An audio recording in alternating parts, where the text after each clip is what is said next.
నేను ఈరోజు మా పాప కోసం బుల్లి బుల్లి ఇడ్లీలతో శాండ్విచ్ చేశాననమాట. Butter sandwich. ఇది నార్మల్గా ఇడ్లీలు వేసుకుంటాం కదా, సో ఇలా నేను ప్లేట్లో చిన్న చిన్న ఇడ్లీలు వేసాను.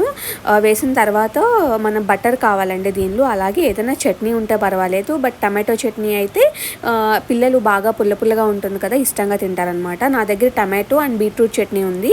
సో ఫస్ట్ మనం ఇలా చిన్న చిన్న ఇడ్లీలు వేసేసుకోవాలి. నార్మల్గా అయితే ఇడ్లీ ప్లేట్స్ ఉంటాయి, స్మాల్ ఇడ్లీ ప్లేట్స్, వాటితో వేయచ్చు. నా దగ్గర అయితే లేవు కాబట్టి నేను ఇలా వేసాను.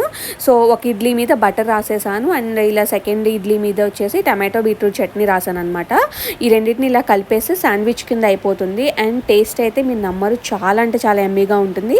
మా పాప అయితే ఇష్టంగా తింది, నాకు కూడా బాగా నచ్చింది అనమాట. సో నాకు నచ్చి నేను మా టిఫిన్లో కూడా యాడ్ చేసుకున్నాను.